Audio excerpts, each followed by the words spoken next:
This is a Getty podcast.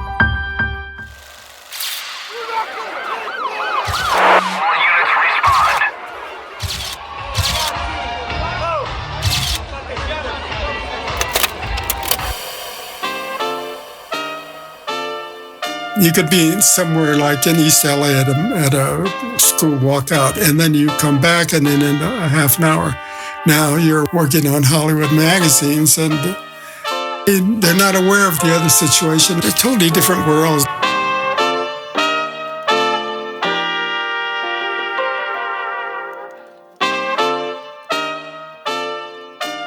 That's photographer George Rodriguez, the most influential Southern California photographer you likely haven't heard of until now. He's talking about shooting Hollywood on one roll of film and the Latino experience on the next. Hello, my name is Jaime, and welcome to Recurrent.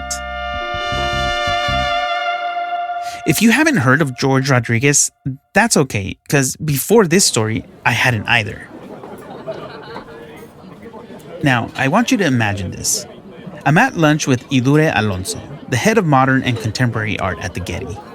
We're talking about possible topics for Recurrent's new season, and in between bites, she asks, "You know George Rodriguez?" My first thought was, yeah, I know a couple George Rodriguez's, but probably not the one you are talking about. So I say no. And then, boom, she gives me a crash course. The East LA walkouts, the Chicano Moratorium, farm workers marching with Cesar Chavez and the UFW, then a hard cut to Hollywood, red carpets, studio lots, and faces you might know and recognize like Michael Jackson, NWA, Janis Joplin, Jimi Hendrix, even Marilyn Monroe. And I was hooked, and I needed to know more. My name is George Rodriguez, and I was born here in LA, actually in South Central. George is born in 1937, and not long after that, his dad opens a shoe repair shop on Skid Row. The shop is downstairs and the family in the back. By the late 40s, around 12, George is back in South Central LA. While attending Fremont High, George is in need of an elective. A friend suggests a photography course because he heard it was easy. And it turns out that George loves it and begins putting in hours of practice, getting as much experience as he can.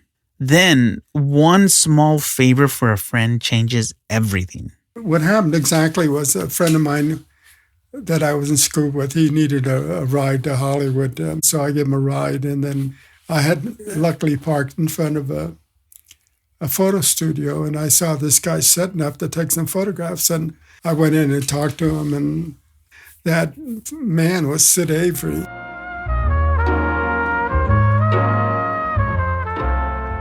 Sid Avery was one of Hollywood's go-to photographers in the 1950s and 60s. Famous for candid offset portraits and photo essays that ran in magazines that were on nearly everyone's coffee table across the country. Magazines like Life, Look, Collier's, and the Saturday Evening Post. His subjects spanned Audrey Hepburn, James Dean, Humphrey Bogart, Elizabeth Taylor, and more. Coincidentally, he was starting a photo lab, so I went and applied to work, and I got a job there working in the Hollywood area. Famous Hollywood names start to stack up as the work increases. I guess he liked me, so he would have me assist him on shoots he would do. And like I say, we went to Lucille Ball's house, and like I say, I was only about 18 years old, and I loved it, But then after a while, you take it for granted, having conversations with Michael Jackson and Jim Morrison, Jimi Hendrix, Janis Joplin, you don't think about it. Until later do you realize how special that is. The origin story is set. A kid from South Central, trained at Fremont, hustling in labs and on sets. But things are about to change for him. He doesn't know it yet, but the frame is starting to shift. I remember when I worked at this law firm publishing company, if I knew of things going on, I would leave at lunchtime and go to East LA and shoot this stuff.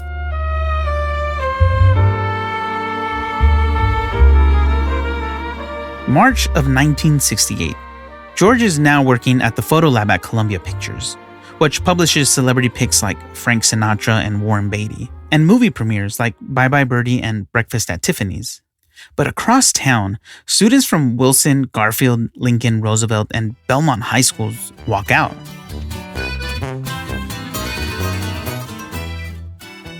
They're protesting overcrowded schools, scarce resources, and a bias against Mexican-American students. It became a defining action of the Chicano movement, which was a civil rights wave led by Mexican-Americans to win better schools, labor rights, representation, and control over their own story.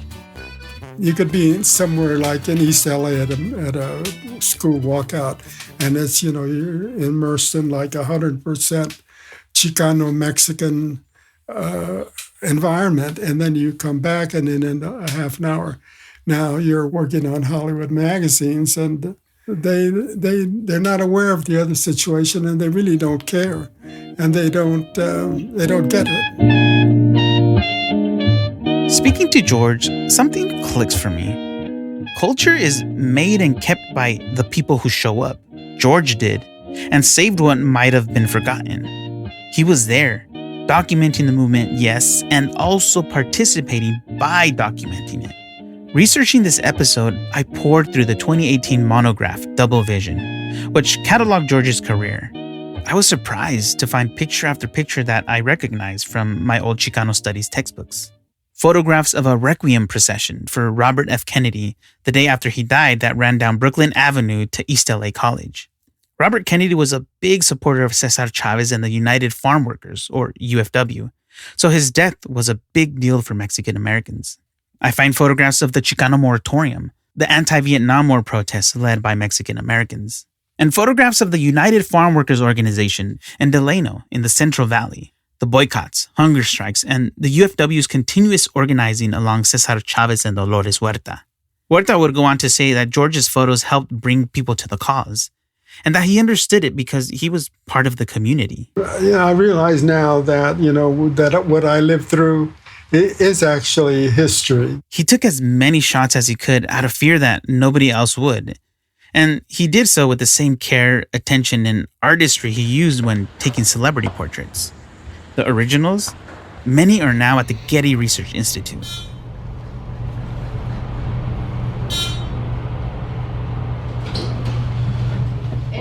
Hello. Hola, good. I'm at the Getty Research Institute with curator Idurre Alonso, and we're going through George Rodriguez's photos. It's just like a quick, we face 30 boxes full of decades' worth of George's contact sheets, negatives, and images. And then we can go over all this afterwards. You can see the craft in each of his photos. And that's part of why these pictures live here. Not just for what they show, but how they show it. The years on sets taught George to read light fast, to compose in chaos, and to wait for the breath between action and after. The same eye that could flatter a movie star found the glow on a hand-painted sign in a protest, and the anger on a marcher's face. He brought studio craft to the sidewalk, and it shows. The frames are beautiful, human, precise. For me, it was like everything as a whole. I think he just wanted to document what was happening for him, or maybe thinking on the future, but at the time it was just for him. In one photo, white helmeted police stand over a teen protester beaten with batons in East LA. Another shows a sign that says Roosevelt Chicanos demand justice.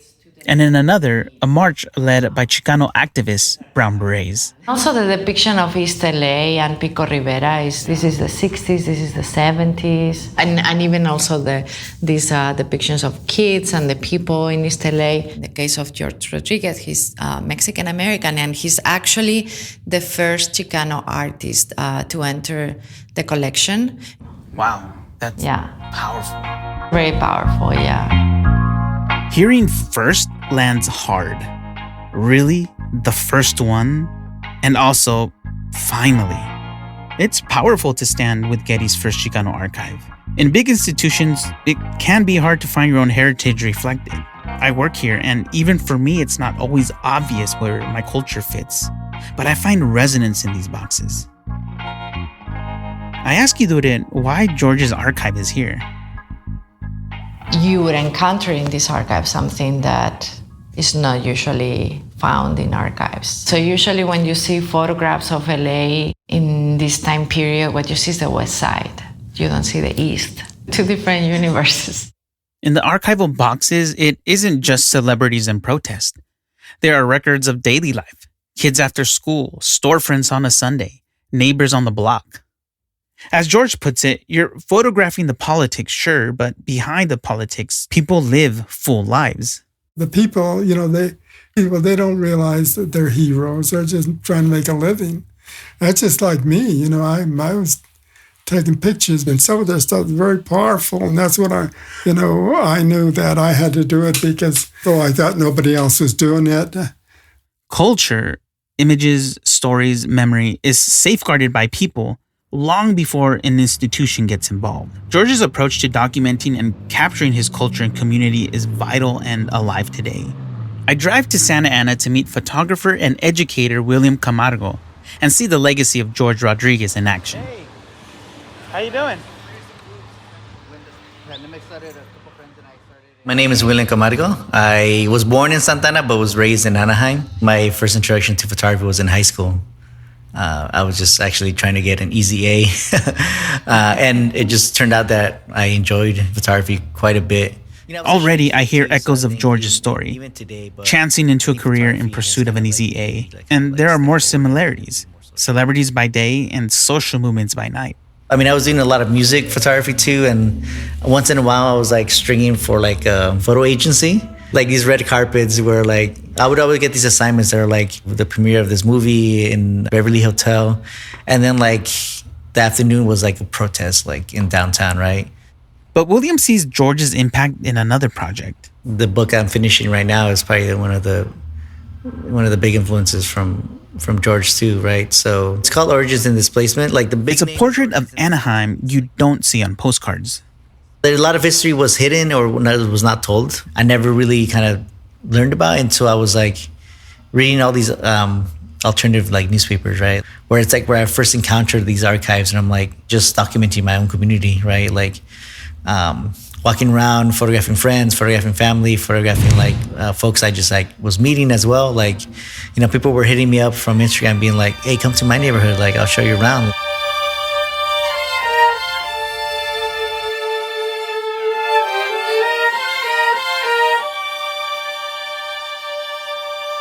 And the work continues. William in Anaheim doing work inspired by George. And there are now countless other Chicano photographers holding up their corners of the city. Photographers like Chito Banda, Frankie Orozco, Suitcase Joe, and Esteban Oriol. We're in safe hands. Our culture, our community is being recorded by this new generation of photographers. In the next few months, George is preparing to move out of his downtown studio space where he's been for 25 years. This is one reason why his archive is moving to the GRI now. But even as George prepares to hang up his camera, his work isn't vanishing. It's multiplying, and this is what makes him one of the most influential Southern California photographers, even if this is the first you're hearing of his story. So I set up things so we can look. Back at Getty, Idurre and I return to the boxes of George's photographs, thinking about how images move through hands, families, and time. They're being cataloged not so that they can be sealed off, but so that they can be findable. And if we do this right, they're returnable. Pop-ups in schools and rec centers, library showings, neighborhood talks, and digitized sets people can search. Ways to access their own history, their photos, their culture. They're part of LA's story.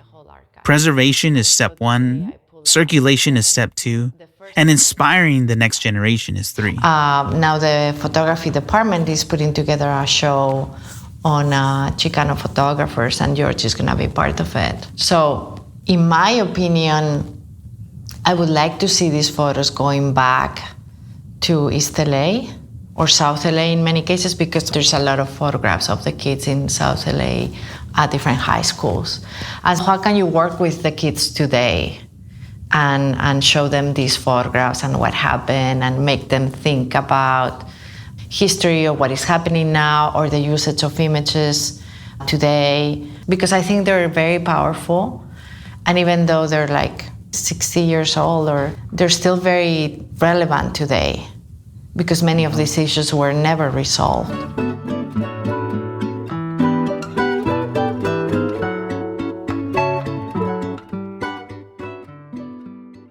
Knowing that Getty is preserving George Rodriguez's archive, Getty's first Chicano archive, means images of people who look like my family now live in Getty's archives. And George's photographs belong here not only because of what they catalog, but because of how they're built. Light, line, timing, and made from inside the community. He didn't parachute in, he belonged. He knew how to read the noon sun, how to snap a crowded scene so that it reads clear and human, and how to wait for the breath between chant and silence. And he knew how to see people, leaders, workers, kids after school, as neighbors first. That's the human care that you feel in each frame. Writing this episode, I kept turning to the sun-faded photo of my dad that I keep on my desk. He's on a break while working in the fields of the Central Valley. No credit line, no caption, just him drinking water looking straight into the camera. That picture is a treasure in my family. It reminds us of the sacrifices made for a better life. But artistically, I can admit it leaves something to be desired. That's one reason I've been so drawn to George's story. Because of how he brought studio chops to the street and the farm. That craft is the difference between a snapshot and a photograph that enters a record. But history isn't an either or. These images have different homes and are equally necessary. My dad's picture is our private record. It's a family memory, inherited meaning. George's pictures are a record the public can see in Los Angeles and beyond, so other Chicanos can search, learn, and recognize themselves and their heritage. One keeps a family, the other helps keep a people visible. When I ask George about his legacy, he admits it's hard to grasp. But he says it's only later that you realize you did something special. If I can do it, because my beginnings are very, very minimal. I mean, like I say, we lived on Skid Row and was raised in South Central. If I can do it, anyone can do it. And don't let anybody tell you you can't do it, because they did tell me I couldn't do it. You don't want to listen to those people because they don't know you. You may be special. Recurrent is written and produced by me, Jaime, with creative support from Zoe Goldman. Our executive producer is Christopher Sprinkle. To see the photos, head to getty.edu/podcast/recurrent for some of my favorites. The museum has 41 of George Rodriguez's images digitized and viewable. There's a link in the show notes. And for transcripts, images, and additional resources, visit getty.edu/podcast/recurrent.